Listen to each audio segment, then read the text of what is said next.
Hey Tom Sox fans, I'm Daniel Stein here with Tom Sox Weekly, joined by Charlottesville Tom Sox player JD Wolff. JD, thanks for being on the show today. Of course, happy to be here. So you've had kind of a crazy journey that's taken you here to Charlottesville. I want to start at the beginning. So you were born in Greencastle, Pennsylvania. It's a town pretty close to the Maryland border. Did you grow up there? Yes, sir. I spent most of my life there, all except 2 years in middle school when I lived in the Dominican Republic. But yeah, Greencastle's home. It's where my family's from, where my family's from for a couple generations, and it's kind of nice. It's only 2 hours away. Some family's going to be able to come to some ball games. Greencastle's home for sure. Describe the community in Greencastle. What's it known for? What is it like growing up there? Small town feel. Everyone really knows everybody. Little league games were always a highlight. You were playing against your school buddies and just going after it every night of the week, and it's exciting. But you know, the small town, just everyone knows everyone. Like I said, grandparents and your buddies' grandparents, they went to school together, and it's a neat feel. But I've been a lot of different places, and Greencastle's just been a small part of that. And so one of those places you mentioned a couple minutes ago was the Dominican Republic. So tell me about how you guys ended up there. Was that a kind of planned thing that your family wanted to do, and how did that happen? So I guess long story short, when I was 7, we went on a vacation to the Dominican Republic, and I went and played baseball at a local field, but I couldn't talk with the kids. And that just, made my little 7-year-old self really sad. And so I had a goal to be determined to learn Spanish. And fortunately enough, I met Joel Peralta, former big leaguer for the Rays, Dodgers, a couple different teams, and built a good relationship with him.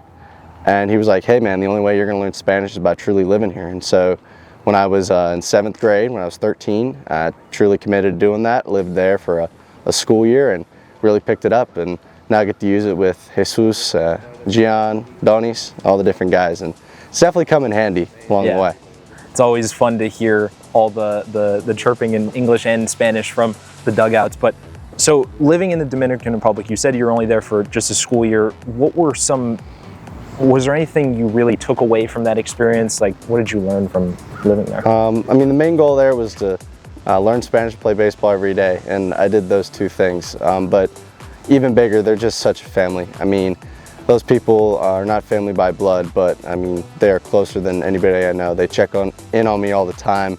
I love them, and they love me, and they've accepted me as one of their own. I guess in 2017 WBC, I forget who it was, but it's like we Dominicans come from wherever we want, and they've just kind of adopted me into that family, and I always consider the Dominican like one of my second homes. So is there anything you miss particularly about living there now, being back in the States? The food. Oh my gosh. If you've ever had the food, you can say, oh, it's just rice and beans, but it's like best rice and beans you've ever had. The meat, just the way it's done and everything. Plátanos, ensalada mixta, just the different things, and the seasonings, just the way it all comes together. I miss that. And just the fact they ate meals together a lot. Lunch was always like, sometimes as a family we only get together like Christmas, Thanksgiving.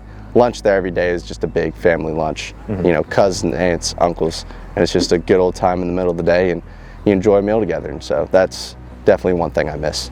And so you start out in Pennsylvania, then you're in the DR for a year, and then in high school you make your way to IMG Academy in Florida. So what was the transition like from Pennsylvania to IMG? How was that experience for you? Yeah, so I went to one of the camps there, and that's kind of how I got noticed.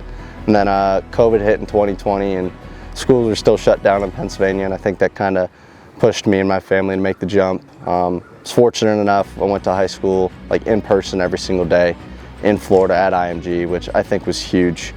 And then it also just prepared me for the college life. Like half my day was school, and then the other half was baseball, which is kind of what I'm living at Air Force with some other stuff added.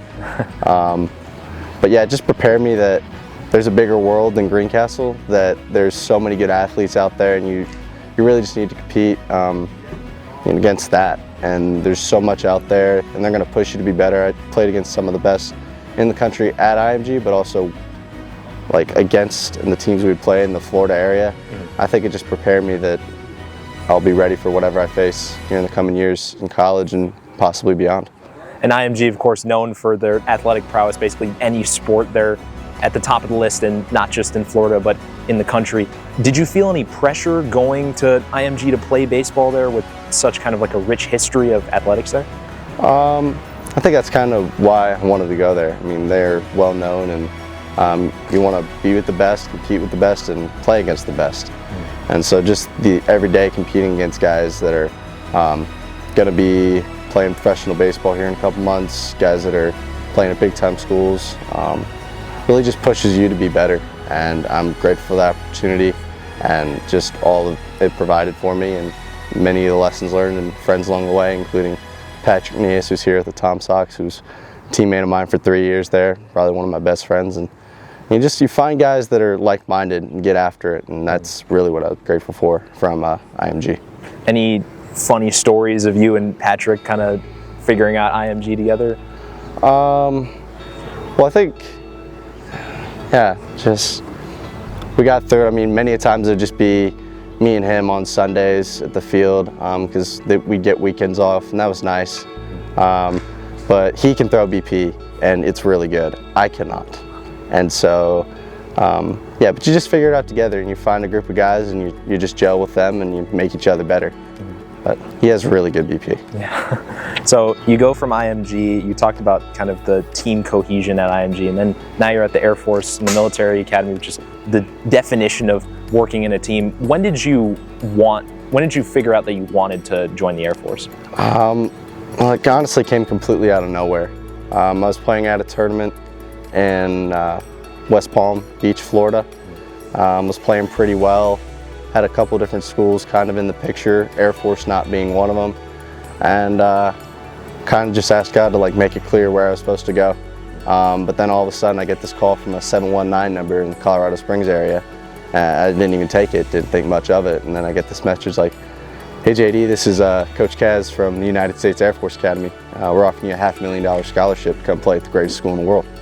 And that really got me thinking. It's like, always been called to like serving others and just, wanting to be a part of something bigger than myself. But never really thought of like a service academy that way. And then I'm like, maybe this is where I'm supposed to go next. I took a visit, but in my opinion, I think the decision had already kind of been made once I had that phone call, because it seemed like someone was truly invested in me and saw me as something more than just a ball player.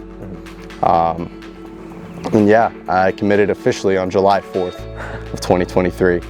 And it's been a wild ride ever since. And so that was the start of kind of committing to the Air Force Academy, and then it's just gotten crazier ever since. Yeah, and so talk a little bit about that experience so far. So you're in Squadron 18 at the Air Force. So how does that kind of work when you're first getting there? Are you kind of assigned to it?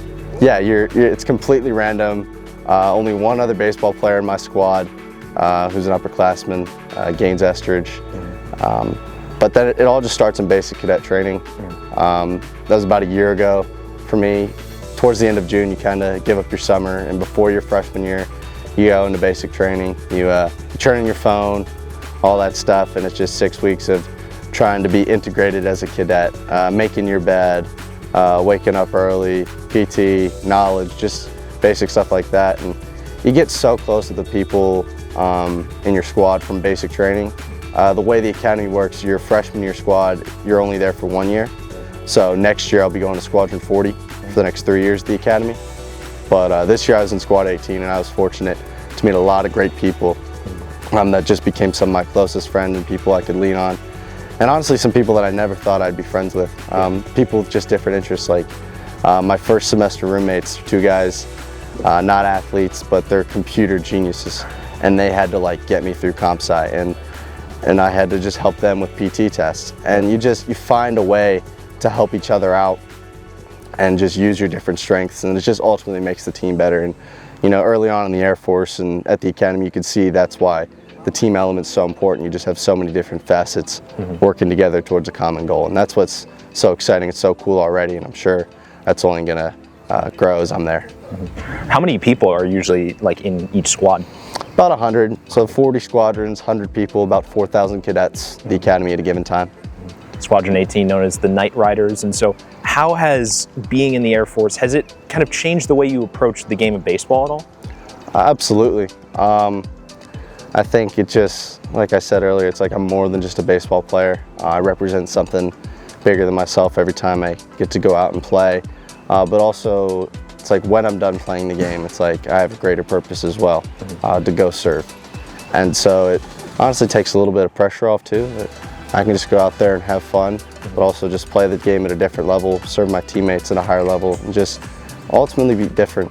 And because that's what our country needs, and people that are willing to lead and do what it takes to just help us win. So that's now 4 different kind of distinct places you've lived in, 5 if you want to count being down here in Charlottesville. So living in all these very different places from each other, how has it kind of created your view of the world? Yeah, I feel like maybe I don't just have one fit somewhere, but I can just fit in a lot of different places with a lot of different people.